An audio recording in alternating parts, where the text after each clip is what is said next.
Halo semua, balik lagi di channel Teraokun. Sebelum pembahasannya dimulai, silahkan klik tombol subscribe dan aktifkan lonceng notifikasinya supaya kalian gak ketinggalan info dan teori terbaru seputar One Piece. Buat kalian yang mau informasi tambahan soal SBS atau databook, kalian bisa follow Instagram Teraokun. Di sana admin akan memposting soal SBS, databook, dan berbagai teori singkat. Sekarang lanjut ke pembahasan.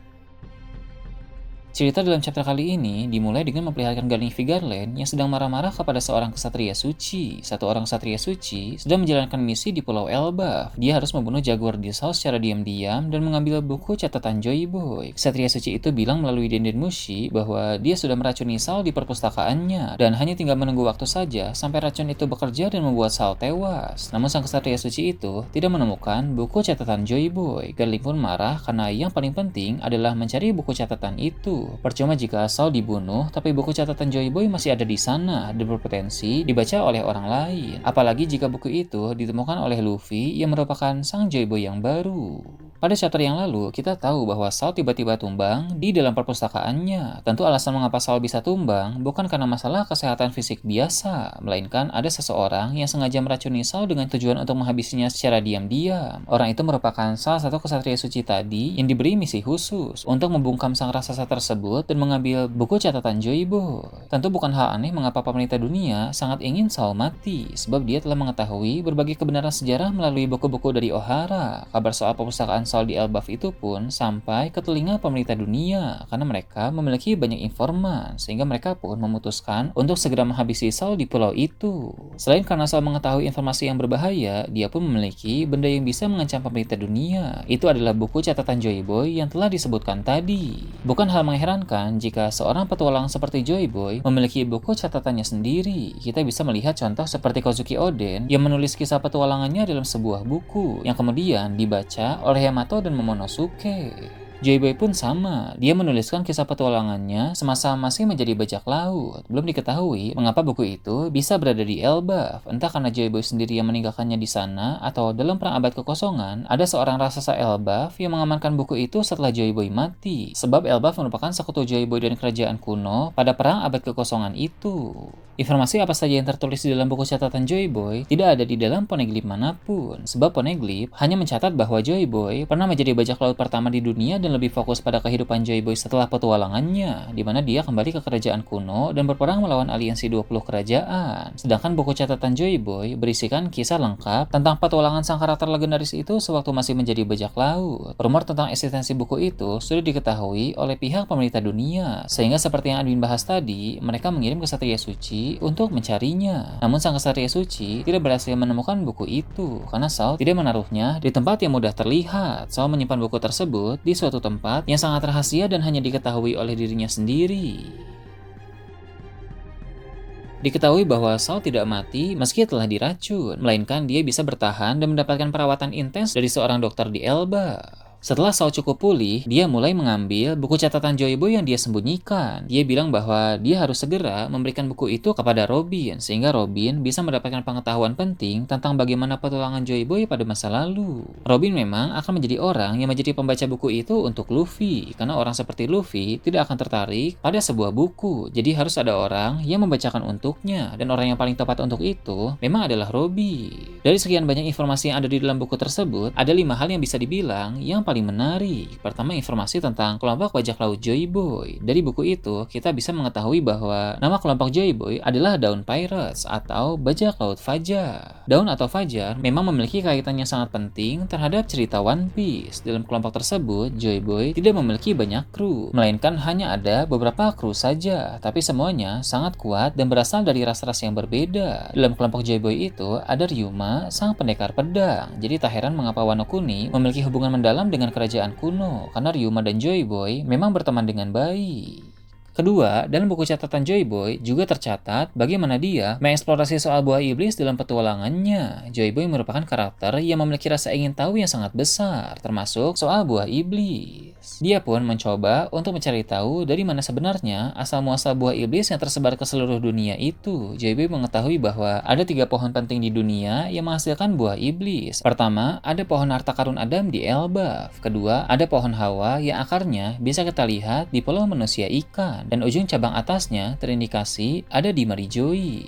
Dan ketiga, ada pohon lain yang masih misterius. Entah apa nama dan di mana pohon ketiga itu berada, tapi yang jelas pohon tersebut pasti sangat megah seperti pohon Adam dan pohon Hawa. Pada masa ini, semua pohon itu tidak lagi menghasilkan buah. Jadi semua buah iblis yang ada sekarang sudah ada sejak ratusan bahkan ribuan tahun yang lalu, yang terus bereinkarnasi ke dalam buah lain setelah penggunanya mati. Jadi, jika sekarang ada orang yang mencari buah iblis di pohon-pohon tersebut, mereka tidak akan menemukannya, karena buah-buah iblis itu sudah berjatuhan dan tersebar ke seluruh dunia, dan pohon-pohon itu pun tidak lagi bisa menghasilkan buah iblis. Ada suatu insiden yang membuat pohon-pohon buah iblis itu tidak berbuah lagi. Itu dilakukan agar tidak terlalu banyak buah iblis di seluruh dunia, karena jika jumlah buah iblis terlalu banyak, maka akan semakin banyak orang yang memiliki kekuatan super, dan itu terlalu beresiko terhadap keseimbangan dunia. Ketiga, dalam buku catatan Joy Boy juga terungkap bahwa dia ingin menjadi raja dunia. Bila kita ingin kembali di Pulau Egghead beberapa waktu yang lalu, Emmet sang robot kuno memiliki permintaan maaf untuk Joy Boy karena tidak bisa membuatnya menjadi seorang raja. Raja yang dimaksud di sini adalah raja dunia. Joy Boy ingin menjadi raja dunia, tapi dalam pengertian yang berbeda dengan Im Sama. Bagi orang seperti Im Sama, raja dunia adalah menguasai dunia demi dirinya sendiri. Namun keinginan Joy Boy untuk menjadi raja dunia agar dia bisa mengubah dunia menjadi tempat yang lebih baik. Mengapa keinginan itu muncul? Karena dipengaruhi oleh petualangannya saat menjadi bajak laut. Joy Boy terbiasa hidup di kerajaan yang adil dan makmur. Setelah berpetualang ke berbagai tempat, dia melihat banyak keadaan yang sangat jauh berbeda. Ada negeri yang sangat miskin dan orang-orang yang tertindas. Ada pula perbudakan yang kejam di berbagai tempat. Dari sanalah Joy Boy ingin menjadi raja dunia, agar dia memiliki kontrol untuk mengubah dunia menjadi tempat yang lebih baik. Jadi, keinginan Joy Boy untuk menjadi raja dunia itu bukan didorong oleh ambisi dan kekuasaan, melainkan keinginan untuk memperbaiki dunia. Sayangnya dia tidak berhasil mewujudkan hal tersebut, karena pada kemudian hari, Joy Boy tumbang dalam perang abad kekosongan. Hal menarik lain dari buku catatan Joy Boy adalah dia mencatat pertemuan-pertemuan dengan orang-orang penting. Dua di antaranya adalah Nefertari Lily dan Nerona Imu. Jadi saat Joy Boy masih menjadi bajak laut sebelum perang abad kekosongan, dia sudah pernah bertemu dengan Lily dan Im Sama. Hubungan ketiga orang itu pasti sangat menarik bila mulai dibahas dalam cerita nanti, karena mereka bertiga merupakan karakter penting yang membawa dampak signifikan bagi dunia. Nah, informasi inilah yang ditakutkan oleh Im Sama. Dia takut jika hubungan antara dirinya, Lily, dan juga Joy Boy diketahui oleh publik. Karena itulah dia memerintahkan para Gorosei untuk mengirim orang mengambil buku catatan Joy Boy itu di Pulau Elbaf. Namun sayangnya, Satria Suci yang dikirim itu gagal sehingga Im Sama pasti sangat marah. Kelima, ini adalah bagian paling menarik. Di buku catatan Joy Boy diketahui bahwa ada dua sosok dewa matahari. Joy Boy merupakan pengguna kekuatan buah iblis Hitohitonomi model Nika seperti Luffy saat ini. Nika memang dikenal sebagai sosok dewa matahari.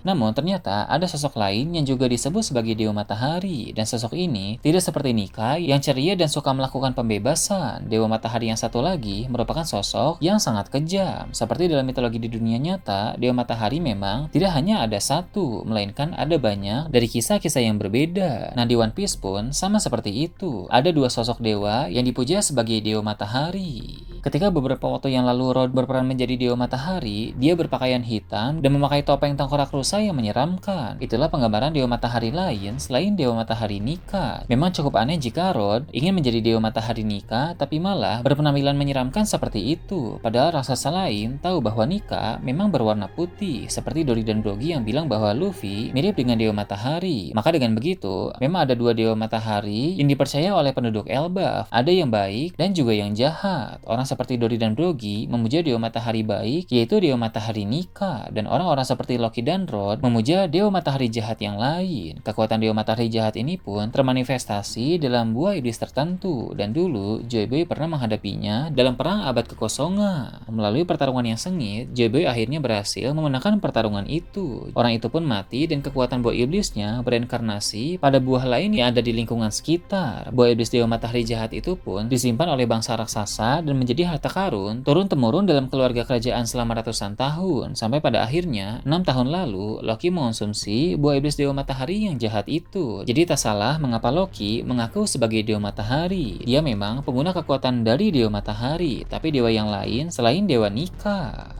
Dengan begitu, maka pertarungan antara Luffy melawan Loki nanti akan menjadi duel antara dua pengguna kekuatan Dewa Matahari, antara yang baik dan yang jahat. Sangat menarik untuk melihat apa kemampuan spesial dari buah iblis Dewa Matahari jahat yang Loki konsumsi. Jika kekuatan Nika yang Luffy miliki mengacu pada kebebasan dan imajinasi, maka sepertinya buah iblis Loki itu mengacu pada mimpi buruk dan realita. Wujudnya pun berbeda dengan wujud Nika. Jika wujud Nika Luffy berwarna putih, maka wujud Dewa Matahari jahat yang dimiliki oleh Loki berwarna hitam pekat. Itu sangat kontras dengan wujud Nika Luffy yang berwarna putih terang. Nah itu tadi berbagai hal menarik pada chapter 1132. Gimana menurut kalian? Silahkan tulis di kolom komentar di bawah. Oke, segitu aja untuk pembahasan kali ini. Jangan lupa like, share, dan subscribe untuk video menarik selanjutnya. Gue Tora Akun, Shambles.